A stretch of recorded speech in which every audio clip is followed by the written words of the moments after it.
Happy Thursday, punters.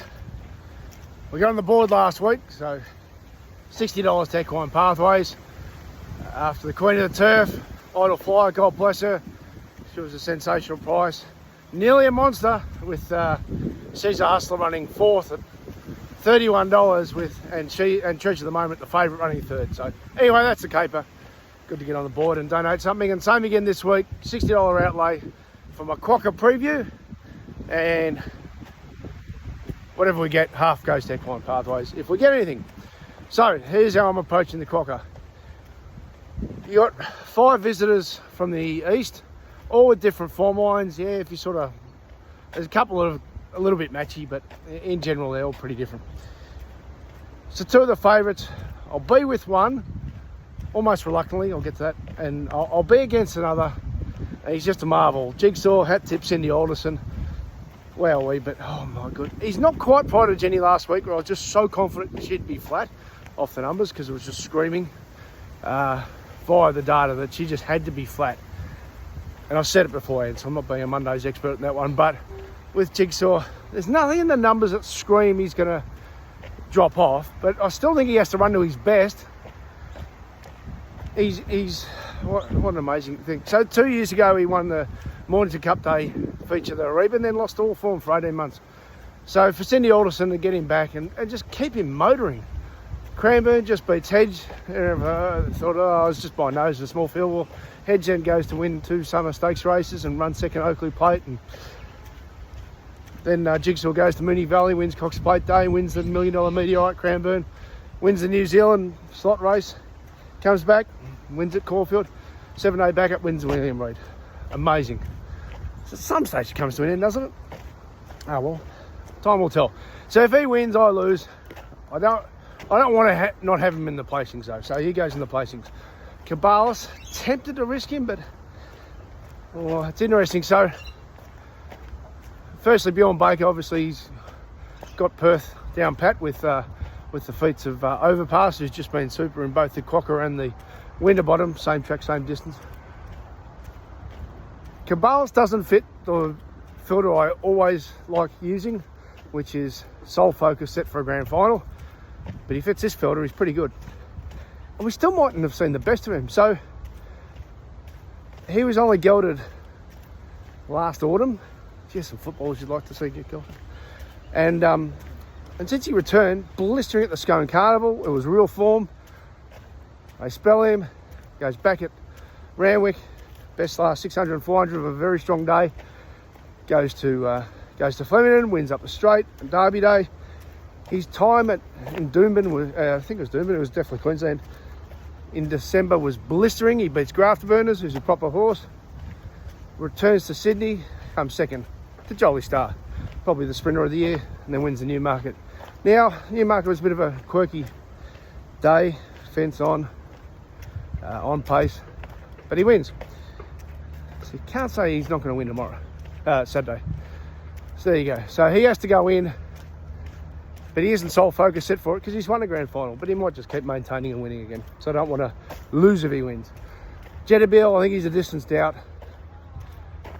Both the raw stats and the data back that up. Jigsaw's got a bit of, Spywire, it's got a bit of upside about him. He was only gelded last year, and I just don't know if you're on that a strong 1200 after winning the Ballarat Good Friday feature. And then there's Ray McNero. Now he is Sole Focus set for the grand final, but look, last year was third in the Winterbottom. That was a small field compared to a much bigger field tomorrow, or 9 versus 13 anyway.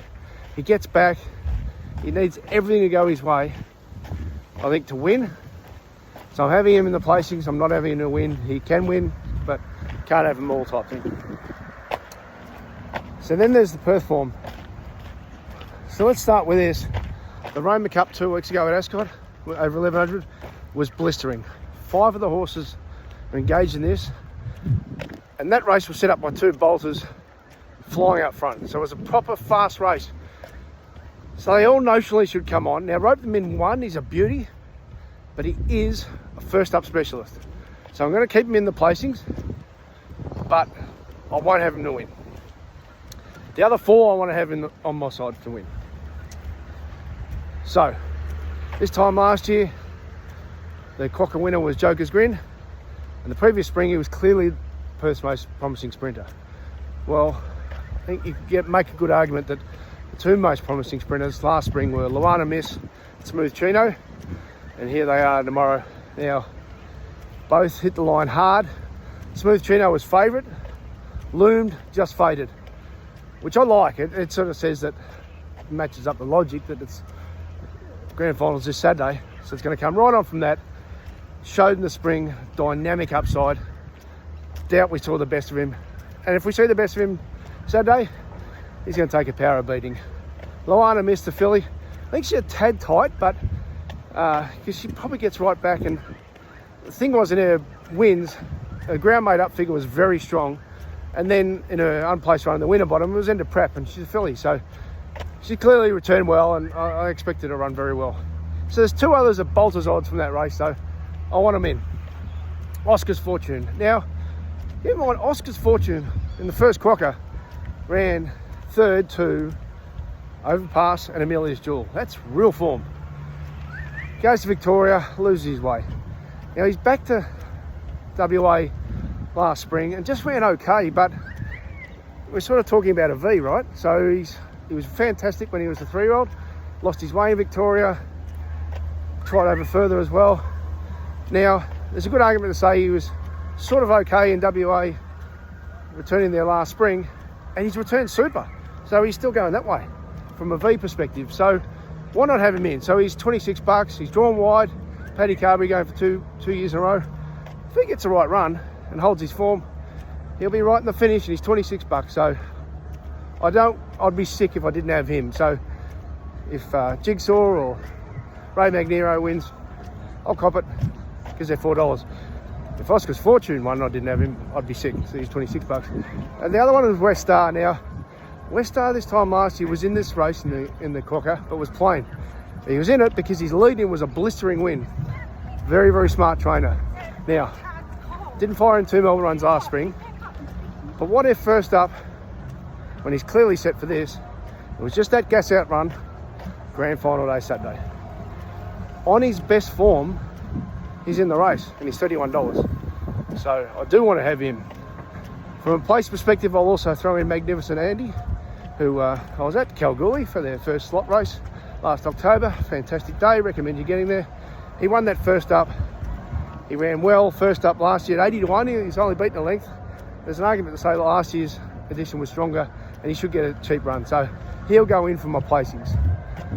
So the 5 are, from a win perspective, Cabalas, then the Perth horses, Luana Miss, Smooth Chino, West Star, Oscar's Fortune.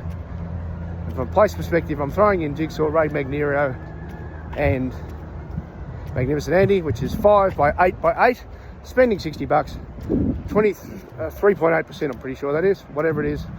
If I get it, half goes to Equine Pathways.